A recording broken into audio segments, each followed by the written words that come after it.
भारतीय हवामानशास्त्र विभागानं ऑगस्ट आणि सप्टेंबर या 2 महिन्यांसाठीचा मॉन्सून हंगामातील पावसाचा अंदाज जाहीर केलाय। यामध्ये दुसऱ्या टप्प्यामध्ये सरासरीच्या तुलनेमध्ये कमी पावसाचे संकेत दिलेत, त्यामुळेच आता ही चिंता वाढवणारी आहे। ऑगस्ट ते सप्टेंबर या काळामध्ये देशात 94% कमी पाऊस पडण्याचा अंदाज वर्तवण्यात आलाय।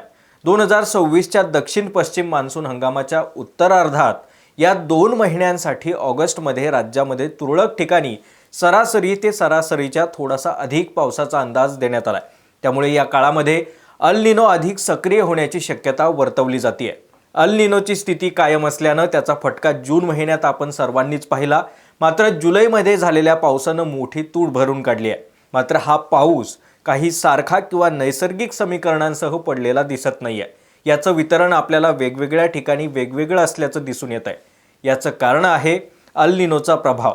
तेव्हा दिलेल्या अंदाजानुसार दक्षिण पश्चिम मान्सूनच्या हंगाम उत्तरार्धातील हा इशारा काय सांगतोय, कोणत्या भागामध्ये चांगला पाऊस असणार आहे, कोणत्या भागांना आतापर्यंत चांगला पाऊस न पडल्यानं आणखी धोका असणार आहे, हेच आपण या व्हिडिओमधून पाहणार आहोत। नमस्कार, मी अमोल डोईफोडे आणि आपण पाहताय महाराष्ट्र टाइम्स ऑनलाईन। व्हिडिओला सुरुवात करण्यापूर्वी आज आणि उद्या राज्यामध्ये पावसाचा इशारा काय सांगतोय ते एकदा आपण सविस्तर पाहूयात। भारतीय हवामान विभागाच्या मुंबई प्रादेशिक केंद्रानं आज सकाळी 9:30 वाजता दिलेल्या अंदाजानुसार 8 जिल्ह्यांसह 3 घाट परिसरांना येलो अलर्ट दिलाय।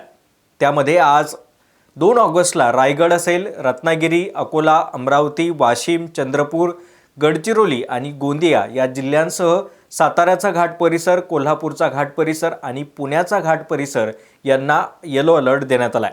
त्या व्यतिरिक्त कोणत्याही जिल्ह्यामध्ये सकाळपर्यंत रेड किंवा ऑरेंज अलर्ट देण्यात आला नव्हता। या जिल्ह्यांमध्ये मेघगर्जनेसह पाऊस, विजांचा कडकडाट आणि काही ठिकाणी जोरदार पाऊस पडण्याचा इशारा देखील देण्यात आलाय।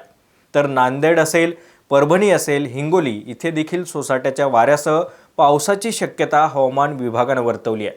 तर उद्या 3 ऑगस्टला बुलढाणा, अकोला, अमरावती, नागपूर, रत्नागिरीसह साताऱ्याचा घाट परिसराला येलो अलर्ट देण्यात आलाय। या भागांमध्ये मेघगर्जना, ढगांचा कडकडाट आणि काही ठिकाणी जोरदार ते अतिजोरदार पावसाची शक्यता देखील हवामान विभागाकडून वर्तवण्यात आली आहे।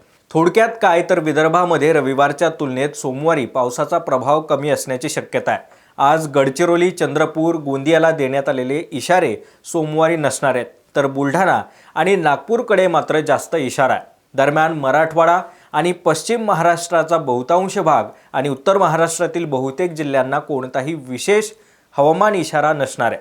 उद्या 3 ऑगस्टला हवामान विभागाने दिलेल्या इशाऱ्याची व्याप्ती ही कमी होत असली तरी रत्नागिरी, साताऱ्याचा घाट परिसर आणि विदर्भातील बुलढाणा, अकोला, अमरावती आणि नागपूरमध्ये मेघगर्जनेसह पाऊस आणि विजांचा धोका कायम असणार आहे। दरम्यान IMDने जाहीर केलेल्या 2 महिन्यांचा पाऊस आणि तापमानाचा अंदाज बघितला तर देशामध्ये या पावसाळ्याच्या उरलेल्या 2 महिन्यात सरासरीपेक्षा कमी पावसाचा अंदाज आहे, जो सरासरीच्या 94% कमी असणार आहे।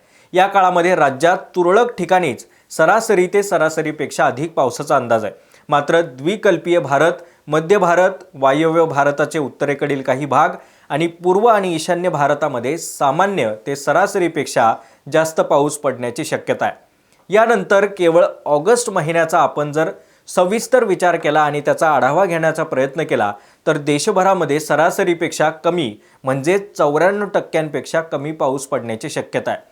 बहुतेक भागांमध्ये सरासरीपेक्षा कमी पाऊस अपेक्षित आहे। मात्र पूर्व द्विकल्पीय भारतातील अनेक भाग, वायव्य आणि मध्य भारतातील काही भाग यासोबतच पूर्व आणि ईशान्य भारतातील काही वेगळे भाग यात सामान्य ते सरासरीपेक्षा जास्त पाऊस पडण्याची शक्यता आहे। या महिन्यामध्ये मासिक सरासरी किमान तापमान हे बहुतेक भागांमध्ये सामान्य ते सरासरीपेक्षा जास्त राहण्याची शक्यता आहे। आपण जर 1971 ते 2020 या काळातील मॉन्सूनच्या पावसाची आकडेवारी पाहिली तर ऑगस्ट आणि सप्टेंबर महिन्यामध्ये सरासरी 422.8 मिलीमीटर पाऊस पडतो। मात्र मॉन्सूनच्या पहिल्या टप्प्यामध्ये जून आणि जुलै महिन्यात देशात सरासरीच्या तुलनेत कमी म्हणजेच 87% एवढा पाऊस झालाय। त्यानंतर अखेरच्या टप्प्यातील 2 महिन्यांमध्ये सरासरीपेक्षा कमी पावसाचा अंदाज असल्यानं आता ही चिंता आणखी वाढणारी आहे। ऑगस्टमध्ये देशाच्या पावसात तूट असल्याचा अंदाज असून देशामध्ये सरासरीपेक्षा कमी म्हणजे 94% कमी पावसाचा अंदाज आहे। 1971 ते 2020 या काळात ऑगस्ट महिन्याची पावसाची दीर्घकालीन सरासरी पाहिली तर 254.9 मिलीमीटर एवढी आहे। या महिन्यामध्ये दक्षिण द्वीपकल्पाचा पूर्व भाग, वायव्य आणि मध्य भारताचा काही भाग, पूर्व आणि ईशान्येकडील राज्यांच्या काही भागामध्ये सरासरी ते सरासरीपेक्षा अधिक पावसाची शक्यता आहे. यातच कमाल आणि किमान तापमानात देखील सरासरीच्या वरच राहण्याचा अंदाज आहे. यासोबतच आजच्या व्हिडिओचा सर्वात महत्त्वाचा मुद्दा म्हणजे या 2 महिन्यामध्ये अल निनो स्थिती कशी असणार आहे ते. सध्या विषुववृत्तीय पॅसिफिक महासागरामध्ये मध्यम अल निनो स्थिती आहे. मध्यम आणि पूर्व विषुववृत्तीय पॅसिफिकमध्ये समुद्राच्या पृष्ठभागाचं तापमान हे सरासरीपेक्षा जास्त आहे. मात्र मान्सून हंगामातील ही स्थिती आणखी मजबूत होण्याची शक्यता आहे. मान्सून मिशन कपल फोरकास्ट सिस्टमच्या अंदाजानुसार उर्वरित मान्सून काळातही अल निनो स्थिती ही आणखी मजबूत होण्याची स्थिती आहे.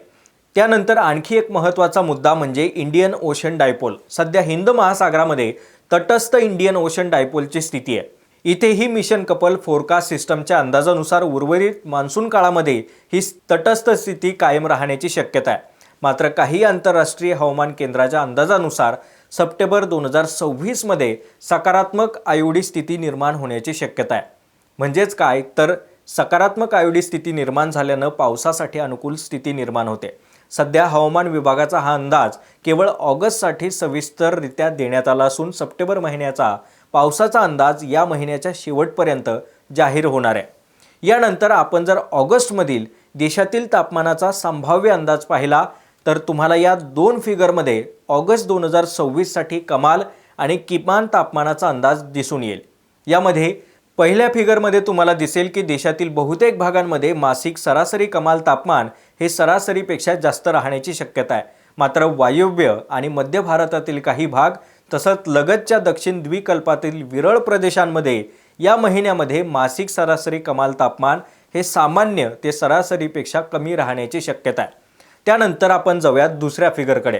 तर या फिगरमध्ये ऑगस्टमध्ये देशातील बहुतेक भागांमध्ये मासिक सरासरी किमान तापमान हे सामान्य ते सरासरीपेक्षा जास्त राहण्याची अपेक्षा आहे. यासोबतच मान्सूनसाठी महत्त्वाचे असलेले पॅसिफिक आणि हिंद महासागरातील समुद्र पृष्ठभागाच्या तापमानाची स्थिती पाहिली तर सध्या विषुववृत्तीय पॅसिफिक महासागरामध्ये मध्यम अल निनो स्थिती कायम आहे. मध्य आणि पूर्व विषुववृत्तीय पॅसिफिकमध्ये समुद्र पृष्ठभागाच्या तापमानातील विसंगती ही सरासरीपेक्षा जास्त राहिल्यात. त्यामुळे नैऋत्य मान्सून हंगामातील या स्थिती आणखी तीव्र होण्याची शक्यता आहे. मान्सून मिशन कपल फोरकास्ट सिस्टमच्या अंदाजानुसार देखील उर्वरित नैऋत्य मान्सून हंगामामध्ये अल निनोची स्थिती सातत्याने तीव्र होण्याची शक्यता आहे. त्यामुळे निश्चितपणे आपल्यासाठी ही धोक्याची घंटा वर्तवली जाते. आपण सर्वच जण हा मान्सून सुरू झाल्यापासून आणि त्या अगोदरपासून देशामध्ये अल निनोची स्थिती आहे हेच ऐकतोय. मात्र याचा परिणाम कसा होतो ते एकदा पहा.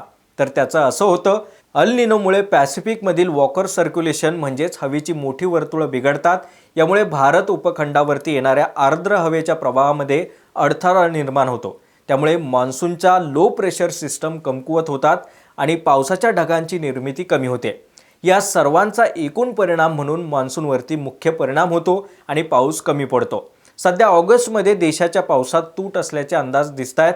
मात्र विदर्भ आणि मराठवाड्यामध्ये चांगला पाऊस अपेक्षित आहे. जुलै महिन्याच्या शेवटी झालेल्या पावसानं राज्यातील 2 महिन्यांची सरासरी ही ओलांडली आहे. जुलै अखेर राज्यामध्ये 106% पावसाची नोंद झाली असली तरी पावसाचं हे वितरण मात्र असमान आहे. सध्या तरी ऑगस्टमध्ये मराठवाडा आणि विदर्भामध्ये सरासरीपेक्षा अधिक पावसाचा अंदाज असल्याचं हवामान विभागाकडून वर्तवण्यात आलंय. त्यामुळे चांगल्या पावसाचे संकेत दिसून येत आहेत. तर कोकण आणि मध्य महाराष्ट्रात सरासरीपेक्षा कमी पाऊस होण्याचा अंदाज वर्तवण्यात आलाय. मंडळी, भारतीय हवामान विभागानं पुढील 4 आठवड्यांसाठी देशभरातील पाऊस तसंच कमाल आणि किमान तापमानाचा अंदाज दिलेला आहे. हे अंदाज बदलत्या हवामान प्रणाली आणि त्यासाठी अभ्यासल्या जाणाऱ्या वेगवेगळ्या मल्टी मॉडेल्सनुसार हे अंदाज आणि इशारे दिलेले असतात. यासोबतच 7 दिवसांचे सरासरी अंदाज आणि दररोज आपत्कालीन ते मध्यम श्रेणीतील अंदाज देखील हवामान विभागाकडून वेळोवेळी आणि दररोज दिले जातात. तेव्हा आमच्याकडून हे अंदाज आपल्याला दिले जात असताना आपणही IMDच्या वेबसाईट्सवरती जाऊन वेळोवेळी हे अंदाज तपासून घ्यावेत, म्हणजे तुम्हाला खात्रीशीर माहिती मिळून जाईल. व्हिडिओतील माहिती आवडली असेल, ती माहिती महत्त्वाची वाटली असेल तर व्हिडिओ जास्तीत जास्त शेअर करा, लाईक करा. सोबतच आमच्या महाराष्ट्र टाइम्सच्या YouTube चॅनलला सबस्क्राईब करा